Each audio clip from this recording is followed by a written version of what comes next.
श्री कृष्ण को कि अश्वत्थामा ने 5 पुत्रों का वध कर दिया, हत्या कर दिया। भयानक क्रोध में अर्जुन अश्वत्थामा का पीछा करते हैं। अश्वत्थामा अपना प्राण बचाते हुए इधर उधर भागता है, किंतु वो बंदी बना लेते हैं। अश्वत्थामा जैसे ही आता है तो सारे पांडव एक स्वर में कहते हैं कि इसका वध कर दो। थोड़ा सा अवसर प्राप्त करके अश्वत्थामा ब्रह्मास्त्र का संधान कर देता है। जैसे वो ब्रह्मास्त्र का संधान करता है, अर्जुन पाशुपत अस्त्र का संधान कर देते हैं। दोनों अस्त्रों के कारण पूरी प्रकृति में भयानक ज्वाला, भयानक ताप और उपद्रव शुरू हो जाता है। भगवान कहते हैं यदि दोनों अस्त्र टकरा गए तो पूरी सृष्टि समाप्त हो जाएगी, सारे निर्दोष मारे जाएंगे। अर्जुन को भगवान कहते हैं कि आप अपना पाशुपतास्त्र वापस कीजिए, और अश्वत्थामा को भी कहते हैं कि आप अपना भी ब्रह्मास्त्र वापस कीजिए। अश्वत्थामा को ब्रह्मास्त्र वापस करने की विद्या नहीं पता थी।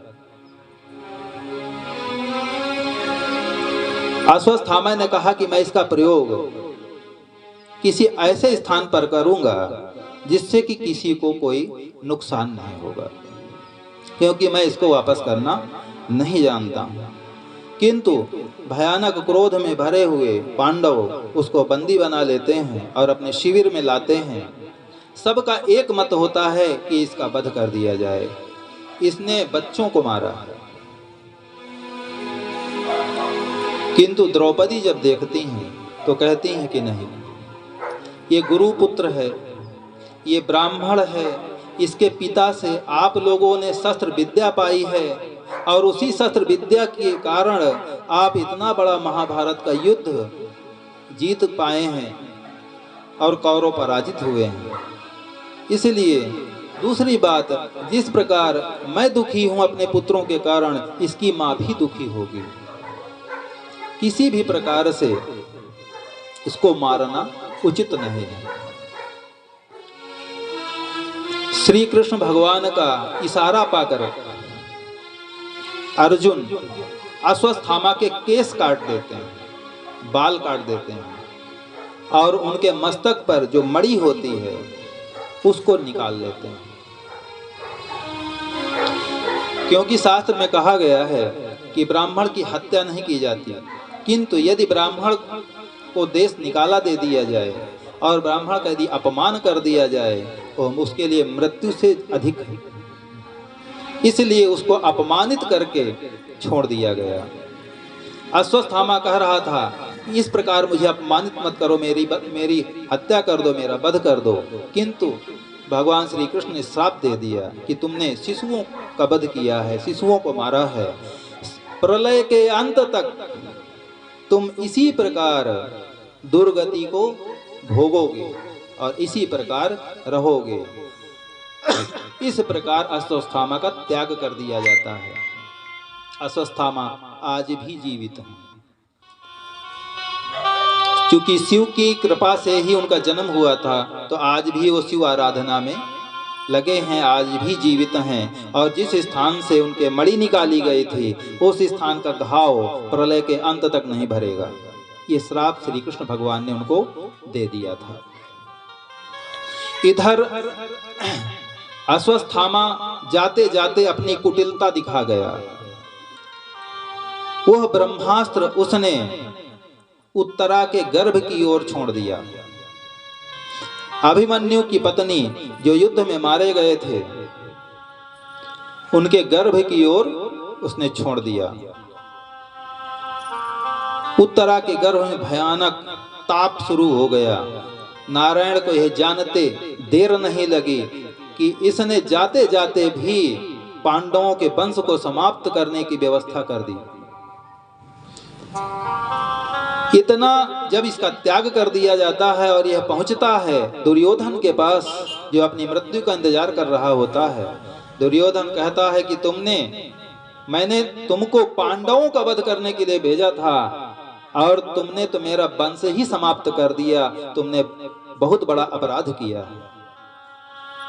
तुमने तो मेरे वंश में किसी को इस स्थिति में भी नहीं छोड़ा कि हमारी मृत आत्माओं को कोई पानी दे सके।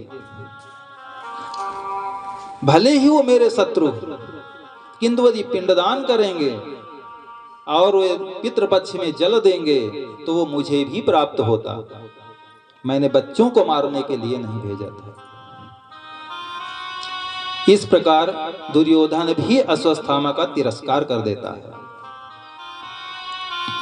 नारायण जब देखते हैं, भगवान श्री कृष्ण देखते हैं कि उत्तरा और उत्तरा का गर्भ दोनों भयानक संकट में हैं और उत्तरा भगवान से प्रार्थना करती हैं कि अब आप हमको बचा लीजिए। मेरा पति भी युद्ध में मारा गया, एक ही संतान है गर्भ में, उसके भी प्राण संकट में हैं और मेरे भी प्राण संकट में हैं। आपके अलावा अब मेरा कौन है सहारा? उत्तरा कहती हैं, मेरा कोई न सहारा बिन तेरे, नंदलाल संवरिया मेरे।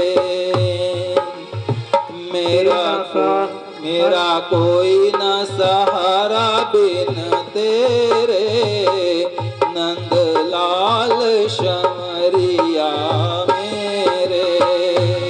मेरा कोई न सहारा बिन तेरे, नंदलाल संवरिया मेरे। तेरे बिना मेरा है कौन यहाँ, तेरे बिना मेरा कौन यहाँ। प्रभु तुम्हें छोड़ मैं जाऊं कहाँ, प्रभु तुम्हें छोड़ मैं जाऊं कहाँ। मेरा कोई न सहारा बिन तेरे, नंदलाल संवरिया मेरे।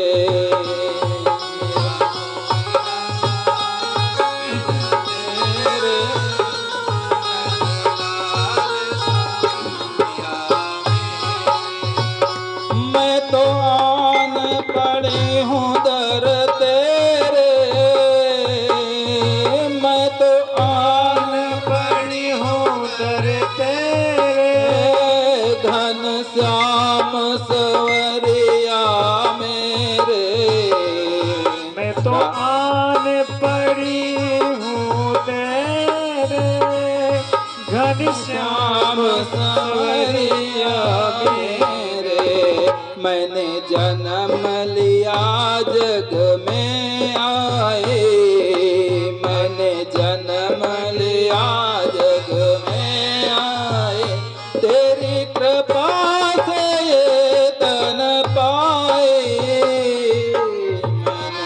मेरा कोई न सहारा बिन तेरे, नंदलाल संवरिया मेरे। मेरा कोई न सहारा बिन तेरे, नंदलाल संवरिया मेरे। तूने किए उपकार घनेरे, तूने किए उपकार घनेरे, नंदलाल संवरिया मेरे। मेरा कोई न सहारा बिन तेरे, नंदलाल संवरिया मेरे। मेरे नैना कब से तरस रहे, मेरे नैना कब से तरस रहे। सावन भादो है बरस रहे, मेरा कोई न सहारा बिन तेरे, नंदलाल संवरिया मेरे। सहारा बिन तेरे नंदलाल सवरिया मेरे। अब छाए घन घोर अंधेरे, अब छाए घन घोर अंधेरे, घन श्याम संवरिया मेरे, नंदलाल संवरिया मेरे। कोई न सहारा बिन तेरे घनश्याम सवरिया मेरे। मेरा कोई न सहारा बिन तेरे घनश्याम सवरिया मेरे।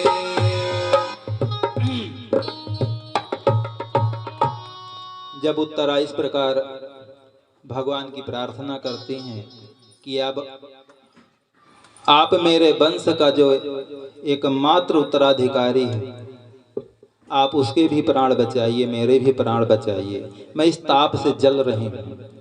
भगवान नारायण बहुत सूक्ष्म रूप धारण करके उत्तरा के गर्भ में प्रवेश कर जाते हैं। एक अंगुष्ठ के बराबर, एक अंगूठे के बराबर नारायण उस बालक को दर्शन देते हैं, चतुर्भुज रूप में अंदर दर्शन देते हैं।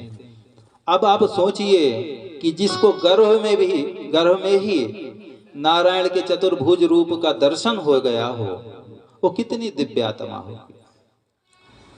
भगवान परीक्षित की रक्षा करते हैं। परीक्षित का जन्म होता है। इधर 37 वर्षों के बाद विदुर जी तीर्थ यात्रा करके वापस आ रहे होते हैं। तीर्थ यात्रा में क्यों चले गए? विदुर जी ने जब धृतराष्ट्र को समझाने का प्रयास किया था तो दुर्योधन ने उनको अपमानित करके निकाल दिया था और कहा कि हमारा ही खाते हो और शत्रु की बड़ाई करते हो, दासी पुत्र निकल जाओ हमारे यहाँ से। और इतना कहने पर भी धृतराष्ट्र कुछ नहीं बोले। यदि आपके बच्चे कोई धृष्टता करते हैं, कोई गलती करते हैं, तो माता पिता के धर्म होता है कि उनको डांटें, उनको मना करें। महाभारत में धृतराष्ट्र का सबसे बड़ा योगदान है। और ऐसे धृतराष्ट्र आजकल घरों में भी बैठे हैं। हमको इन कथाओं से यही सीख मिलती है। कथा सिर्फ सुनने के लिए नहीं, उसको पालन करने के लिए। आज घर घर में धृतराष्ट्र बैठे हैं, ना अपने बच्चे को मना करते हैं, ना बेटी को मना करते हैं, ना बहू को कुछ टोकते हैं। चाहे जो प्रलाप करे, चाहे जिसका अपमान करें, उनको लगता है जो है सब ठीक है। तो अगर जिस घर में धृतराष्ट्र है वहां महाभारत निश्चित है, कोई रोक नहीं पाएगा। तो विदुर जी घूमते 37 वर्षों के बाद जब आते हैं तो यहाँ धृतराष्ट्र और गांधारी उनको मिलते हैं। युद्ध समाप्त हो चुका होता है।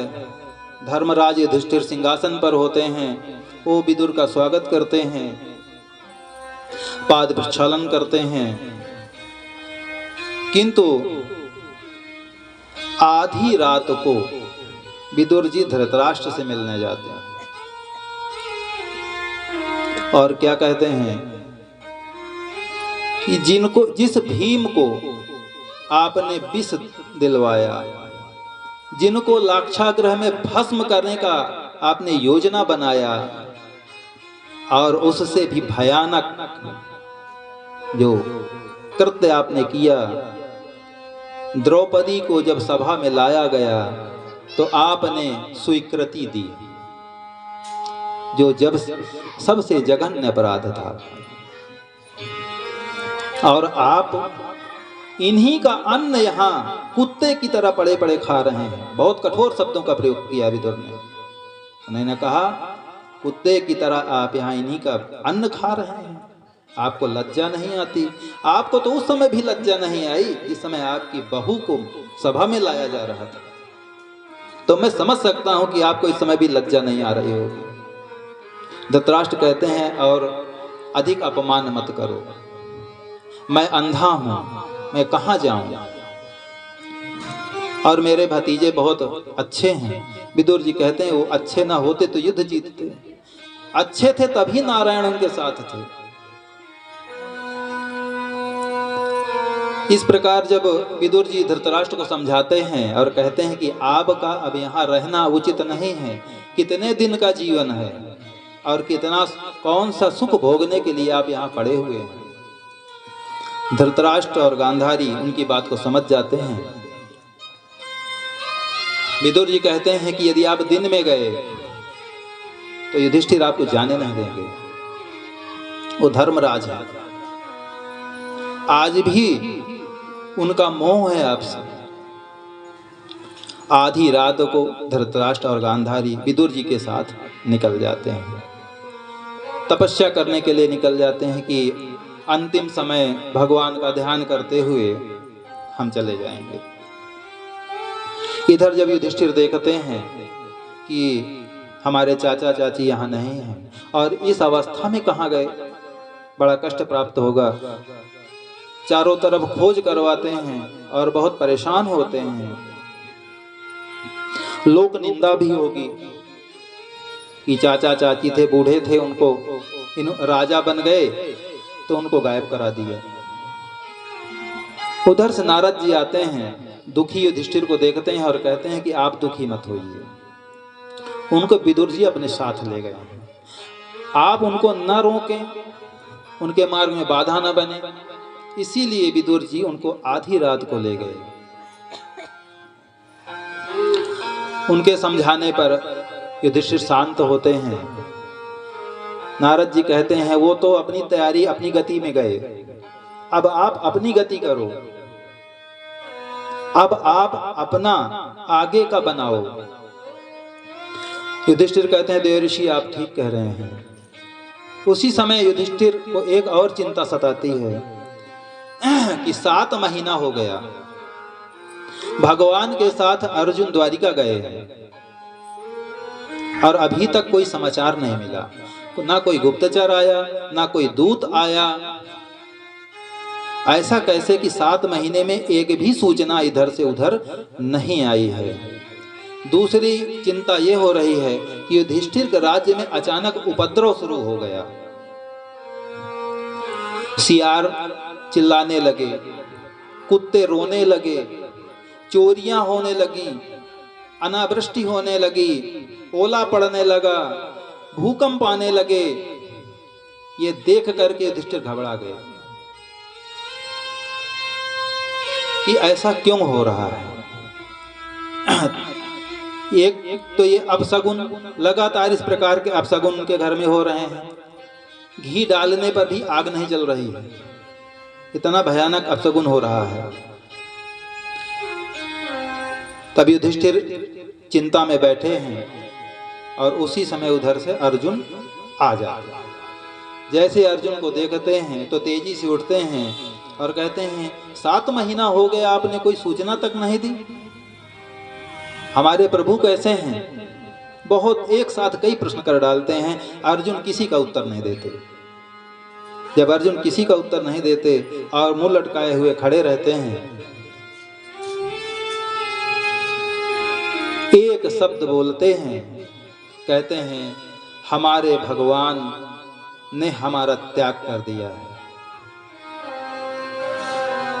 तब भी उनको समझ में नहीं आता, उनको कुछ विश्वास नहीं होता। कहते हैं त्याग का मतलब क्या? आपने कोई ऐसा अपराध कर दिया कि उसके कारण उन्होंने हमारा त्याग कर दिया? ऐसा हमने कोई अपराध नहीं किया। भगवान गोलोक धाम को प्रस्थान कर गए। जैसे इतना सुनते हैं तो युधिष्ठिर भरभरा कर गिर जाते हैं और विलाप करने लगते हैं कि हम अनाथ हो गए, और इतना दुखी हो जाते हैं कि अब जब हमारे नारायण ही हमको छोड़ करके चले गए हैं, अब हम यहाँ क्या करेंगे।